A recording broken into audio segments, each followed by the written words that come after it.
खाली समय में क्या करती थी दिव्या? मैं खाली समय में सोती थी। Medium doesn't matter. Hindi medium से हैं, उनको इंग्लिश से दूर नहीं भागना चाहिए। मम्मी का बेसिकली मैं उनको देख के मोटिवेट होती थी कि मुझे ऐसा लगता था कि शायद उनके लिए मुझे करना है ये सब। आंसर राइटिंग तब होनी तो चाहिए जब आपके पास इतनी नॉलेज है कि आप लिख सकें। ऐसा है कि आपकी लैंग्वेज एक स्टैंडर्ड की होनी चाहिए, ऐसे नहीं कि जो आप मतलब बात कर रहे हैं जिस लैंग्वेज में वो ही लिख दें।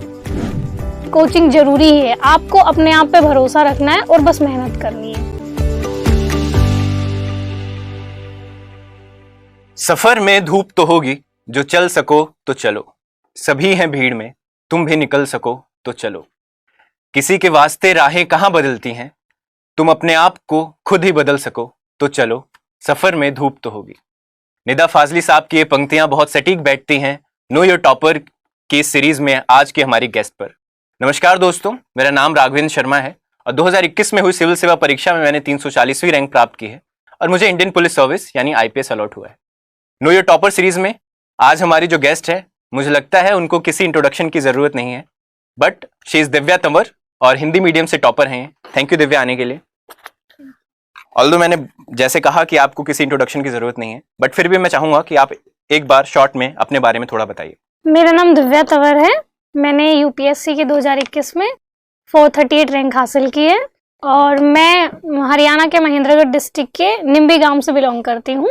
और मैंने अपनी स्कूलिंग के बाद अपनी ग्रेजुएशन अपने डिस्ट्रिक्ट के कॉलेज से की है और उसके बाद मैंने अपनी यूपीएससी की प्रिपरेशन स्टार्ट की और फर्स्ट अटेम्प्ट में आई गोट आईपीएस। सो दिव्या, पहला सवाल यही कि यूपीएससी के बारे में सोचा कहाँ से, क्योंकि हरियाणा में शायद अभी तक उतना क्रेज नहीं है जैसा हम अदर नॉर्दर्न स्टेट्स में देखते हैं, तो ये यूपीएससी का आइडिया आपके मन में कहाँ से आया? मतलब यूपीएससी का मैंने अपने ग्रेजुएशन के टाइम सोचा था और ग्रेजुएशन में ही मैंने मतलब यूट्यूब पे जो टॉपर्स होते हैं उनको देखा और मतलब वहीं से मुझे लगा कि एक बार मतलब यूपीएससी ट्राई करना चाहिए और उसके बाद आफ्टर माय ग्रेजुएशन मैंने मतलब एकदम स्टार्ट कर दिया था। और जैसे कि हम जानते हैं आपने तैयारी ज्यादातर घर से ही की है। यस। तो दिव्या, कितनी मुश्किलें आई कि आप घर से अपने एक छोटे से कमरे में बंद होकर के आप तैयारी कर रहे हैं, आपके पास वो एक्सपोजर नहीं है जो यूजुअली सिटी में मिलता है। जी। तो कैसा था वो, कितनी मुश्किलें आई? मतलब हम ये तो नहीं कह सकते एकदम कि मुश्किलें ही उनको कहेंगे, मतलब मैं इंजॉय करती थी अपनी पढ़ाई। मुझे ऐसा नहीं लगा कि बहुत ही मुश्किल है, लेकिन थोड़ा सा बस ये होता है कि आपके पास सोर्सेस कम हो सकते हैं। जैसे गांव में मैगजीन आपको अवेलेबल नहीं हो पाएंगी या फिर टेस्ट सीरीज, मतलब आप जो टेस्ट लिखेंगे उनको इवेल्युएशन के लिए कोई आपको नहीं मिल पाएगा। लेकिन मैं ऑनलाइन मतलब ये चीजें अरेंज कर लेती थी, जैसे इवेल्युएशन हो या फिर मैगजीन्स हो।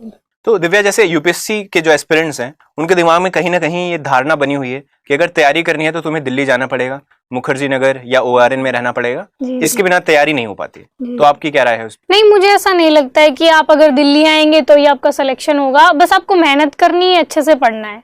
तो मुझे लगता है वो आप घर पे रह के भी पढ़ सकते हैं और मतलब अगर आप कंफर्टेबल हैं तो दिल्ली रह के पढ़ सकते हैं।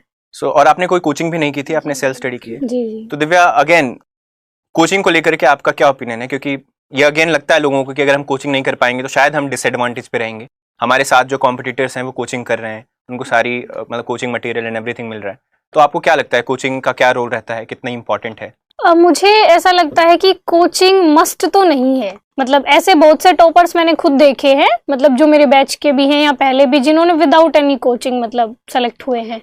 तो मुझे ऐसा लगता है बस कोचिंग से आपको ये फायदा हो सकता है कि गाइडेंस मिल जाती है प्रॉपर, लेकिन ऐसा नहीं है कि कोचिंग जरूरी है। आपको अपने आप पे भरोसा रखना है और बस मेहनत करनी है।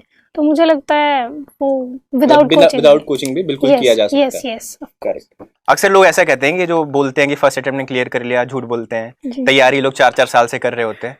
तो आपने कब से तैयारी शुरू की थी? मैंने अपने ग्रेजुएशन के जस्ट बाद स्टार्ट कर दिया था। मतलब शायद जून में मेरा मतलब एग्जाम्स थे फाइनल ईयर के और उसके बाद जुलाई से मैंने शुरू कर दिया था अपने प्रिपरेशन और उसके बाद लगभग 1 ईयर के बाद प्रीलिम्स था और उसके बाद मतलब इस जर्नी में लगभग हाफ ईयर लग जाता है। जैसे पहले आपका प्रीलिम्स होता है, देन मेंस होता है। तो मतलब बेसिकली आपने 1 साल की ही तैयारी की है, तो मतलब 1 साल में किया जा सकता है।